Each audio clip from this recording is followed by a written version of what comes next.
How's it going, guys? In today's lesson, I'm going to be showing you how to play SATO by Ozzy Osbourne, Randy Rhoads originally on the guitar.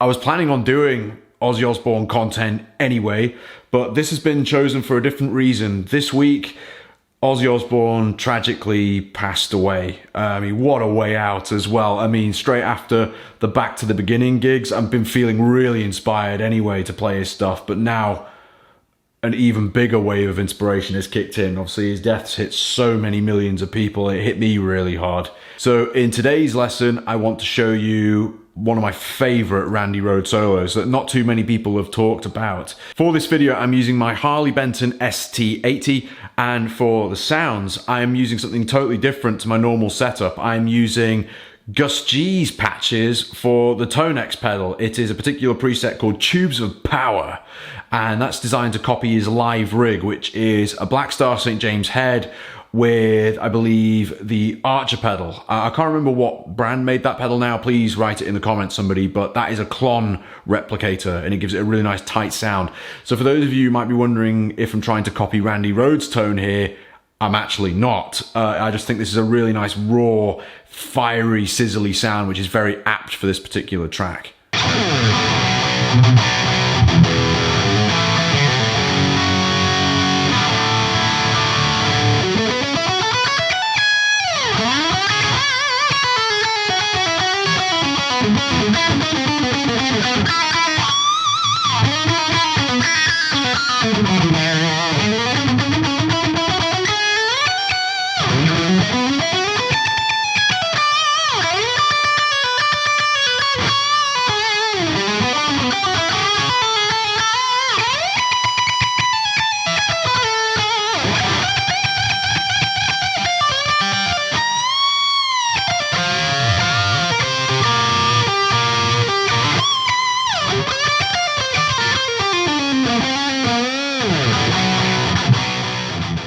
Just a quick disclaimer before I get going, there are no tabs for this. I learned this by ear many years ago, and I've kept it fresh under the fingers.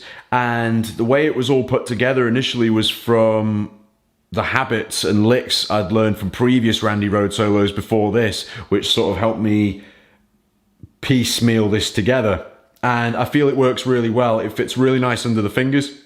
And there are one or two minor tweaks in here which aren't too much of a departure from the original, just so that it feels nice and you can really lay into it.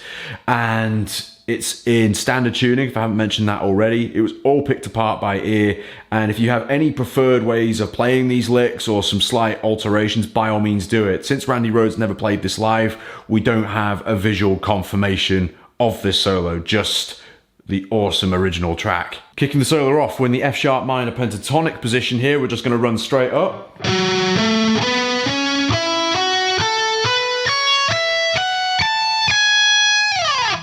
Then we're going to slide away there.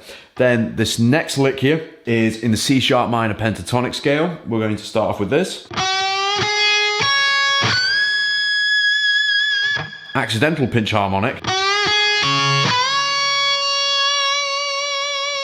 Full step bend there on the 12th fret. Then this little melody comes after, of starting on the 9th fret of the high E. Absorb this group of notes for me. This is important.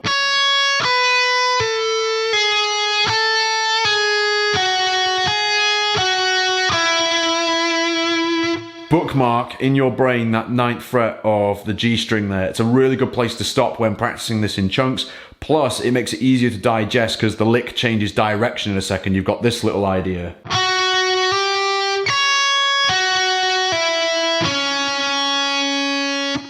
That is 11th fret on the G, hammering onto 12.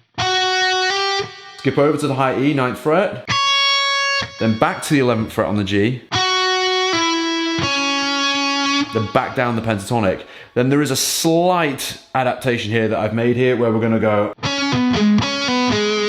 where I go D string 11, pull off to 9, then 11 on the A, and we do that twice.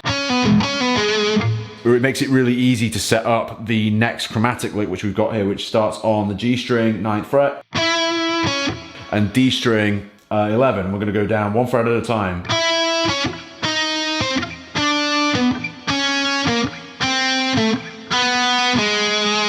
At the very end of that, we're going to bolt on this little lick here.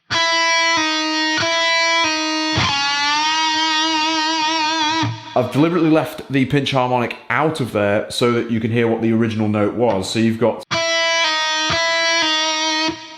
repeated twice, then you've got 6th fret on the G string there, bent up a whole step, and then we're going to add a pinch harmonic here. That one there. And that harmonic is found if you've got a double humbucker guitar just south of it, right there. So you've got that. Then the next lick starts like this. Repeat that twice. So you've got. Then there's a little scale run to conclude it. So it starts on the G string here, 6th fret, and we go.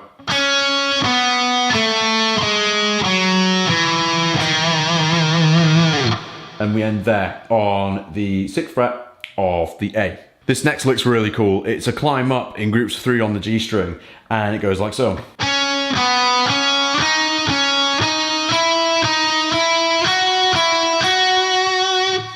I've heard some people use a scale shape for that, as in they walk up multiple strings to get that effect. And I don't think that's right, because when you listen to the original, you can hear in the tonality and the muting, it remains consistent, which says to me that it's played solely here on the G string here, starting on the 6th fret.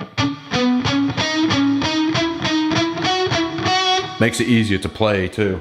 Then we're going to go over to the B string here, 9th fret, hammer on to 10, slide up to 15, although we're not going to make a point of that 15th fret on the B, we're instead going to go, we're going to play this melody here on the high E. So it goes 14, 15, 14.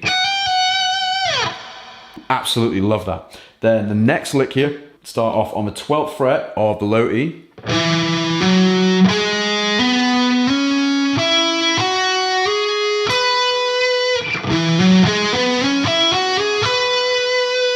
Okay, bookmark in your brain again, that note there, 16th fret on the G, because the lick changes direction once again. There's a huge jump here over to the high E, where although with your fingers it's not a big jump, it's really awkward when you first try it. So then I'm going to go over to the 17th fret there.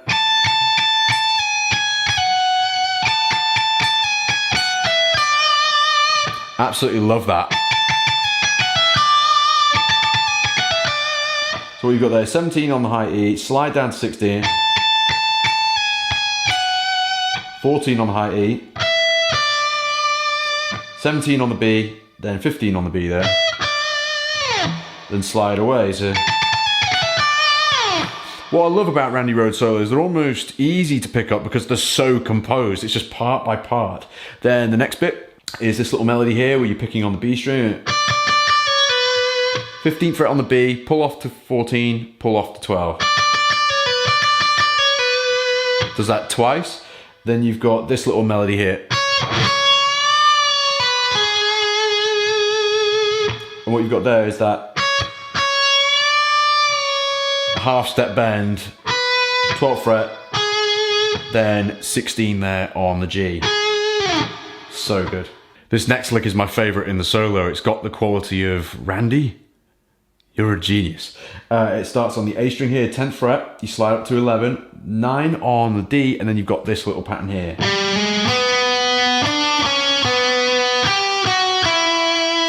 Which is really cool there. It goes 12, 11, 9 on the D and G.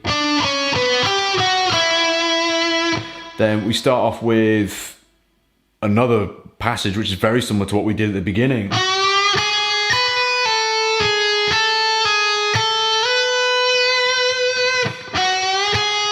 So what you've got here is a bend up on the G string, 11th fret, a whole step.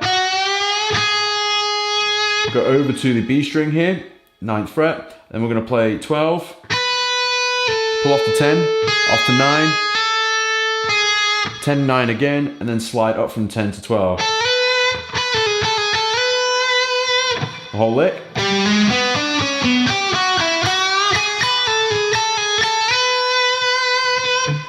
Fab. Moving over to the next part here, which again, it's one of those ones where it sounds improvised, so I've sort of polished it a little bit so that it fits.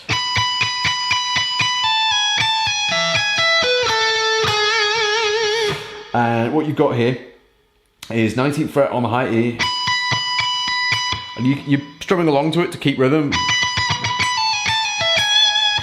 Feels very similar in rhythm to the previous lick here.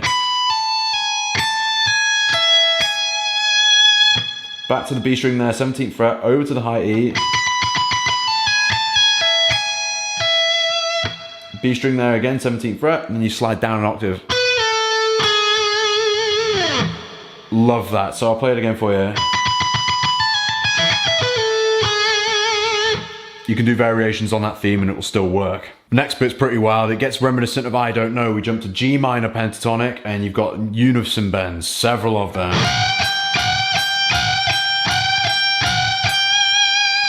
And then it goes into this idea. We're starting off on the B string here, 18th fret, and it's very similar to the lick we've had before.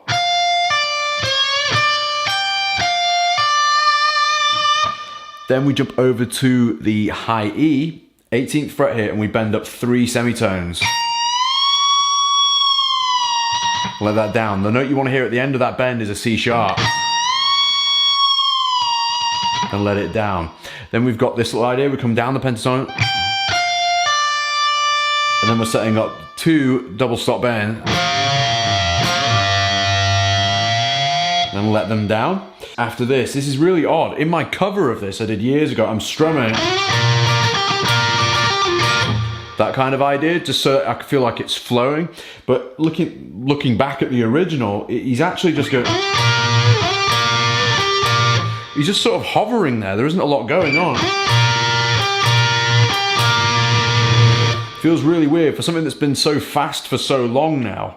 It feels weird. It's like you're just chilling. It's bizarre, but that's what you've got going on there. D string, 17. Then you've got there G string and B string together on the 15th fret. In response, you go to the high E, 20th fret, bend up a whole step, and then end there on the 19th fret. Then the last lick, this was the hardest part for me to figure it out, because like a couple of other licks in this solo, it feels like it's spontaneous and sort of falling apart, which is what makes it so wild to me. You've got this, like we have done before. You go down the pentatonic, and what you do is you sort of want to do a string skip to the high E, but it's like it's half done. So half bake this lick, if you like.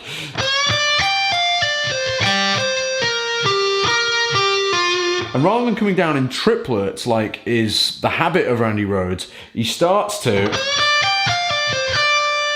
like that, and then it changes direction. He just comes down the blues scale. Hit that 15th fret of the A string. Back to that blue note. Then we bend up that low E there to finish on the 18th fret.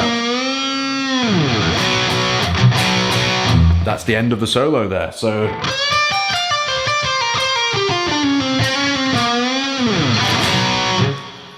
SATO. Thanks very much for watching this lesson, you guys. Please like, subscribe, and I'll see you again in the next one. Bye-bye.